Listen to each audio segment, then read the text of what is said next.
2nd October 1869, in the coastal regions of Pandharpur, which is present in Gujarat today, a great man born, Mahatma Gandhi. He was famous for his philosophy known as non-violence and satyagraha, as well as his philosophy consisted of peace, justice, human dignity and individual right. Many books and films were attributed to him, and the Google has only approximate figure of 100,000 books been written on him, and more than 70 plus films and documentaries have been filmed on him. ये सब सुनने के बाद से आपको पता हो गया होगा कि यहाँ पर हम नोइंग अबाउट गांधी क्वेश्चन के बारे में बात करने वाले हैं.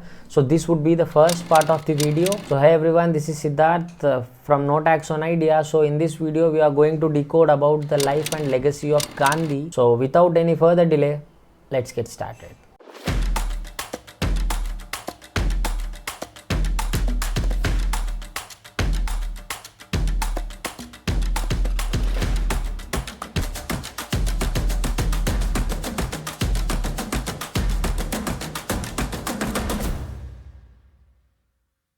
वीडियो बनाने का पर्पस ये है कि मैं तुमको एक कॉम्प्रिहेंसिव अंडरस्टैंडिंग दूं गांधी के लाइफ के बारे में, as well as his legacy in political career of India, as well as we are going to concentrate on the positive aspect of the Gandhi's life. मतलब यहाँ पर जो इंडिया जो है उसके अंदर 50% of the people believe in Gandhi's ideology in a positive way, as well as 50% or more are in opposition of Gandhi's ideology. तो हम गांधीज आइडियोलॉजी जो नेगेटिव एस्पेक्ट है उसके ऊपर अलग वीडियो पे बात करेंगे. नेक्स्ट वीडियो ही आएगा इसके बाद से, तो stay tuned for that.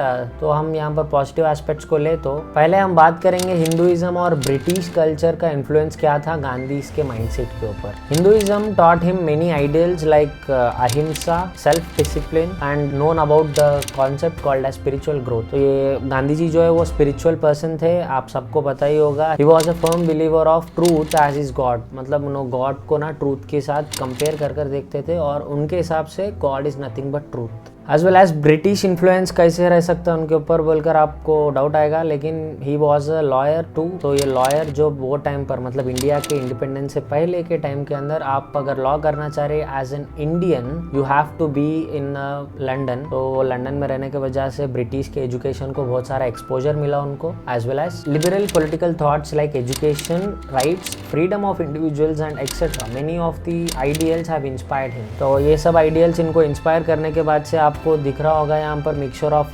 Hinduism as well as British culture have been implanted in Gandhi's ideas. साथ ही साथ उनको पता चल गया कि ब्रिटिश जो कॉलोनियल रूल को यहाँ पर इम्पोज कर रहे हैं, it contains lots and lots of discrimination. जब ये साउथ अफ्रीका में थे उनको डिस्क्रिमिनेशन फेस हुआ, उसके वजह से उनको समझ में आ गया कि ये कॉलोनियल रूल जो है it is a superior and inferior complex which is there in the mindset of Britishers. So the next point पर बात करें यहाँ पर political awakening and leadership qualities के बारे में. तो यहाँ पर गांधी जी जो है वो 20 साल तक अफ्रीका के अंदर रहे. He fought against apartheid which is racial segregation. ये जो कॉलोनियल मास्टर्स थे वो अफ्रीकन्स को यूजलेस ट्रीट करते थे बिकॉज ऑफ देयर रेस.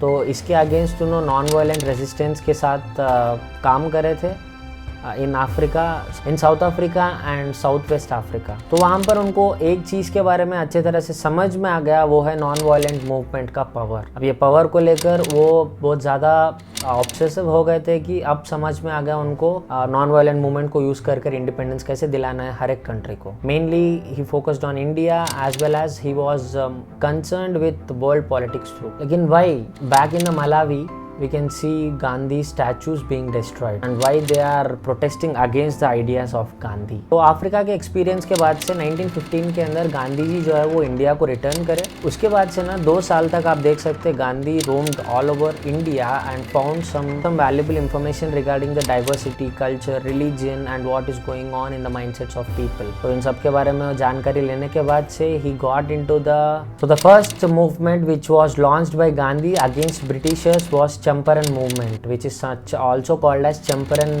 सत्याग्रह. तो ये चंपारण का मतलब क्या है, ये एक डिस्ट्रिक्ट था बिहार के स्टेट के अंदर. तो उनके फार्मर्स के अपराइजल को ये सपोर्ट देते हुए सत्याग्रह को लॉन्च करे थे.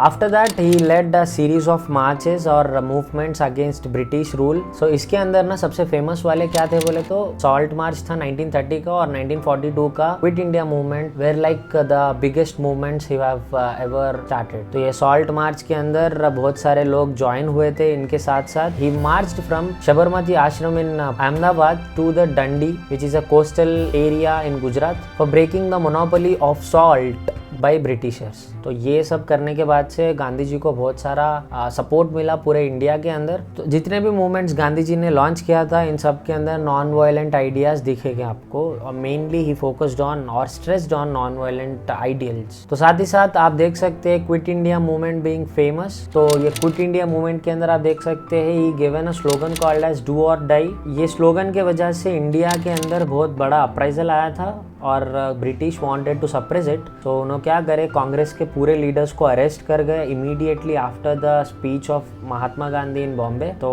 उसके वजह से ये जो मूवमेंट है वो सप्रेस हो गया था। लेकिन this stood as the foundation stone for kicking out the Britishers from India, and it took only 5 years after that abolish the British Raj। तो हम नेक्स्ट पॉइंट पर डाइव करें, वो है फिलोसफी एंड लेगेसी। हमें पता है कि he was a firm believer of non-violence which included peace, truth, compassion। तो ये सब के वजह से ना Gandhi was like political philosopher for India। तो इनके लेगेसीज के बारे में बात करें तो because of his philosophy and ideals regarding the independence and dignity of a human, he stood as the most influential leader in the world, most liked political philosopher of the world।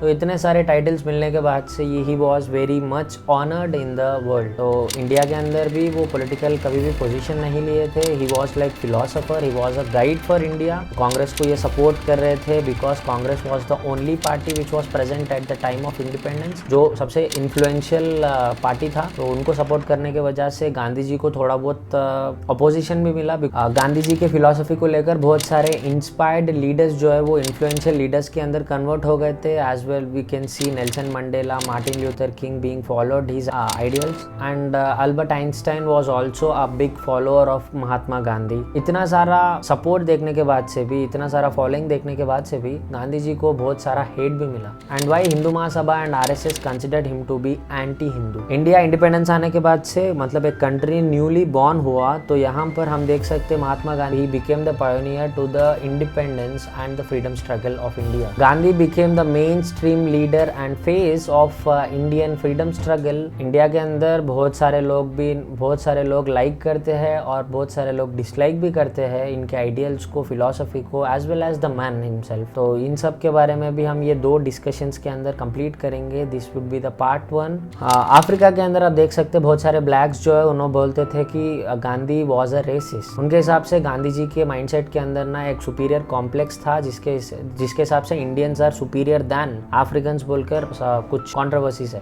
As well as critics says that he is a sexist which is oppressive the women के position को लेकर, not believed in the equality of all caste. इसके वजह से आप देख सकते हैं doctor BR Ambedkar neglecting Mahatma Gandhi as well as Jawaharlal Nehru in the political stand. तो वो जो है उनको महात्मा गांधी के अगेंस्ट थे।